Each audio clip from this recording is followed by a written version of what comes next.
Assalamualaikum warahmatullahi wabarakatuh. Oke, adik-adik, kali ini kita akan belajar tentang pembahasan soal UTBK Sosum ya. Kali ini adalah mata pelajaran ekonomi.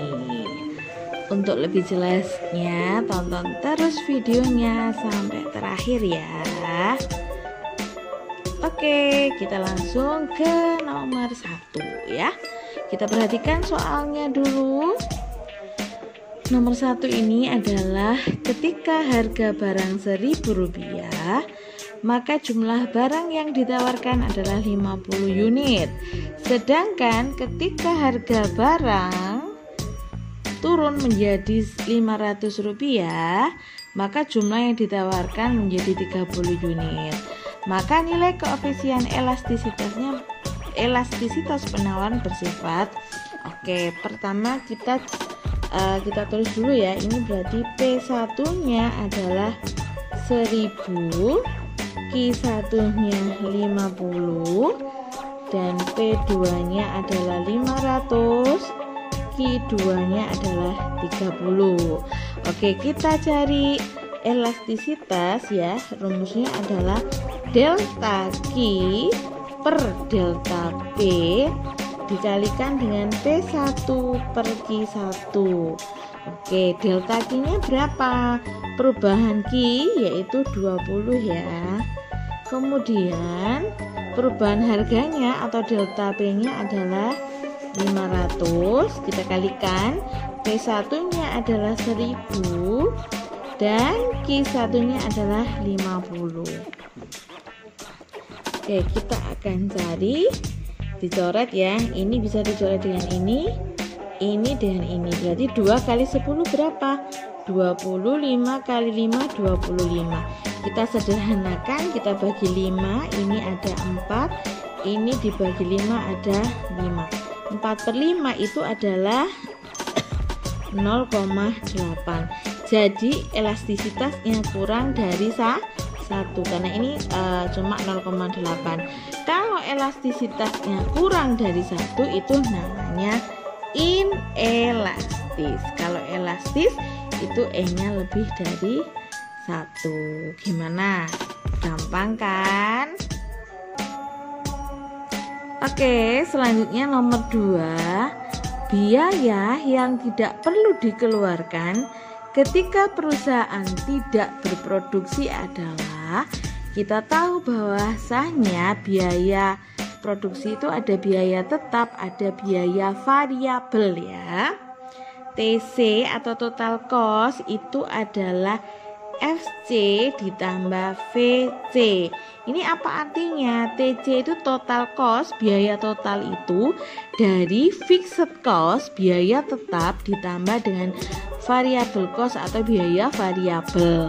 Ini kalau fixed cost atau biaya tetap itu adalah biaya yang harus dikeluarkan oleh perusahaan meskipun dia tidak berproduksi. Ini tidak dipengaruhi banyak sedikitnya barang yang diproduksi. Kalau yang VC atau variable cost, biaya variabel, ini sangat dipengaruhi oleh banyak sedikitnya barang yang diproduksi. Jadi di sini kita bisa ambil kesimpulan kalau pertanyaannya biaya yang tidak perlu dikeluarkan ketika perusahaan tidak berproduksi adalah, kita tahu jawabannya teman-teman. Mana jawabannya? Berarti jawabannya adalah variable cost atau biaya variabel. Gimana? Gampang bukan? Sekarang kita lanjut ke nomor 3. Di sini ada tanggal 1 Januari 2019, Bengkel Sastro membeli peralatan senilai 5 juta. Dibayar tunai 1 juta dan sisanya dibayar bulan depan. Bagaimana pencatatan jurnalnya? Dari transaksi ini kita akan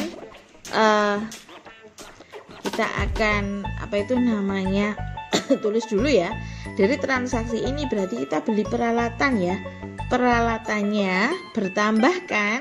Peralatan bertambah di sebelah, dapat berapa? 5 juta. Kemudian kita mengeluarkan uang tidak? Kita lihat di sini tadi dibayar tunai, berarti kita mengeluarkan uang ya. Kalau dibayar tunai berarti kita mengeluarkan uang. Di sini berarti kasnya bertambah atau berkurang. Kalau membayar tunai berarti kasnya berkurang. Oke, ditulis kasnya berkurang. Kasnya berkurang di sebelah mana? Di sebelah kredit. Berapa kasnya berkurangnya? 1 juta. Berarti dari sini kita punya apa? Kita punya apa namanya? Yo, peralatannya harganya 5 juta. Dibayar tunai 1 juta. Berarti sisanya masih berapa? Masih 4 juta. Berarti kita punya namanya utang. Oke, utang bertambah di sebelah kredit. Berapa utangnya? Utangnya adalah 4 juta. 4 juta dari mana ini? Harga peralatannya 5 juta, sudah dibayar 1 juta, berarti kita punya utang 4 juta. Jadi mana jawabannya teman-teman? Peralatannya peralatannya di debit, kreditnya ada kas di kredit karena kita mengeluarkan 1 juta dan kita punya yang namanya utang. Oke, berarti jawabannya yang C ya. Selanjutnya nomor 4, jika fungsi konsumsi ditunjukkan dengan C sama dengan 1000 plus 0,6Y, maka fungsi tabungannya adalah Oke, kita harus ingat fungsi tabungan itu bagaimana rumusnya. Fungsi tabungan S saving itu adalah min A ditambah 1 min B Y ya.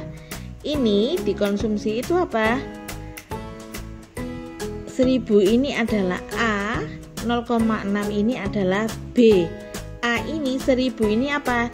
Ini adalah namanya konsumsi otonom. Apa sih konsumsi otonom? Kegiatan konsumsi yang harus kita lakukan meskipun pendapatan kita sama dengan 0 ya. Ini B-nya adalah 0,6Y. Sekarang kita masukkan ya. S-nya adalah min A. Kita tulis lagi ya di sini. Min A berarti min 1000 ditambah 1 dikurangi B. B-nya berapa? 0,6Y. Berarti S-nya adalah min 1000 ditambah 1 dikurangi 0,6 berapa? 0,4Y. Jadi di sini mana jawabannya? S-nya adalah min 1000 ditambah 0,4Y. Berarti jawabannya yang E. Gimana? Mudah bukan? Dan kita lanjut nomor 5 ya. Maksud dari kelangkaan dalam ilmu ekonomi adalah kelangkaan. Apa sih maksudnya? Di sini berarti manusia itu punya banyak sekali kebutuhan ya. Ada A, B, C, D dan seterusnya. Bagaimana dengan alat pemuas kebutuhannya? Alat pemuas kebutuhan itu berupa barang dan jasa. Nah, barang dan jasa ya. Apakah manusia ini bisa memenuhi kebutuhannya semuanya? Tentu tidak. Kenapa? Karena di sini ada kesenjangan antara jumlah kebutuhan dengan alat pemuas kebutuhan. Alat pemuas kebutuhannya itu sangat terbatas, barang dan jasa itu sangat terbatas. Nah, di sini terjadi kelangkaan. Inti dari kelangkaan itu adalah kesenjangan antara jumlah kebutuhan yang tidak sebanding dengan alat pemuas kebutuhan yang berupa barang dan jasa. Jadinya manusia itu tidak bisa memenuhi semua kebutuhannya ya. Jadi jawabannya yang mana? Maksud dari kelangkaan dalam ilmu ekonomi adalah tidak semua kebutuhan masyarakat atau manusia ya dapat terpenuhi. Oke, jawabannya yang D. Selanjutnya nomor 6. Berikut ini yang termasuk instrumen kebijakan moneter. Diingat ya teman-teman, kebijakan moneter itu apa? Yaitu dilakukan untuk mengendalikan jumlah uang yang beredar. Perlu diingat kebijakan moneter itu instrumennya apa aja? Ada Kas rasio ini adalah adanya cadangan kas di bank umum ya. Kemudian cadangan kas ini juga dikendalikan. Kemudian adanya open market. Open market itu adalah pasar terbuka. Pasar terbuka itu apa? Pemerintah di sini akan kegiatan yang dilakukan pemerintah dalam menjual atau membeli surat-surat berharga ya. Kemudian yang ketiga adalah politik diskonto. Politik diskonto ini apa?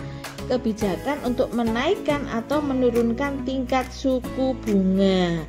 Ini untuk jadi kalau terjadi inflasi, pemerintah menaikkan atau menurunkan tingkat suku bunga, begitu pula sebaliknya.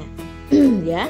Jadi yang perlu diingat adalah instrumen kebijakan moneter itu ada 3, ada kas rasio, ada open market, dan politik diskonto. Kalau ada soal seperti ini, pilihannya nomor 1 open market, betul ya. Yang kedua adalah cadangan kas atau kas rasio, betul. Yang ketiga politik diskonto, itu juga betul. Kalau inflasinya ini kan salah ya. Jadi kalau 1, 2, 3 betul, berarti jawabannya A ya. Oke. Kemudian nomor 7, tanggal 31 Desember disusutkan peralatan 10% dari nilai buku. Bagaimana pencatatan jurnalnya? Perlu diingat kalau pencatatan jurnalnya untuk penyusutan adalah yang didebet ada beban penyusutan. Ya, beban penyusutannya didebet, kreditnya adalah akumulasi penyusutan. Ini tadi peralatan berarti akumulasi penyusutan peralatan. Kalau beban penyusutan juga beban penyusutan peralatan gitu ya. Jadi kalau pencatatan untuk penyusutan itu beban penyusutan didebet, kreditnya adalah akumulasi penyusutan. Yang mana jawabannya? Jawabannya adalah yang beban penyusutan didebet, kreditnya adalah akumulasi penyusutan. Oke, sekarang terakhir nomor 8. Berikut ini yang bukan merupakan kegiatan produksi adalah apa sih kegiatan produksi? Intinya di sini adalah produksi itu adalah kegiatan menambah nilai guna suatu barang. Ya. Menambah nilai guna suatu barang itu namanya kegiatan produksi. Sedangkan kalau konsumsi itu kebalikannya, mengurangi nilai guna suatu barang. Jadi kasus ini berarti kalau yang A, Pak Rudi memanfaatkan bungkus kopi sebagai bahan pembuatan tas. Ini kan dari bungkus kopi dia tidak terpakai, sampah gitu kan, dikumpulkan dijadikan tas. Berarti dia jadi yang lebih berguna ya. Berarti ini termasuk kegiatan produksi. Kemudian yang B juga begitu, karena becak tidak boleh digunakan, Pak Udin merubah becaknya menjadi gerobak roti, digunakan untuk jualan roti. Ini juga kegiatan produksi. Yang C, Susi membuat donat dan dititipkan di kantin sekolah. Ini juga kegiatan produksi juga. Kemudian yang D kita lihat, Melisa menggunakan seragam untuk ke sekolah. Kasusnya di sini adalah Melisa menggunakan seragam. Berarti kan mengurangi nilai guna dari kain seragam itu ya. Berarti ini dia bukan produksi tapi ini adalah kegiatan konsumsi. Oke, berarti jawabannya adalah yang D. Oke, gampang bukan? Oke. Mungkin ini yang bisa kami sampaikan. Sampai jumpa di video-video selanjutnya. Semoga bermanfaat. Kalau ini memang bermanfaat, jangan lupa subscribe, komen, and share ya teman-teman. Kurang lebihnya mohon maaf. Assalamualaikum warahmatullahi wabarakatuh.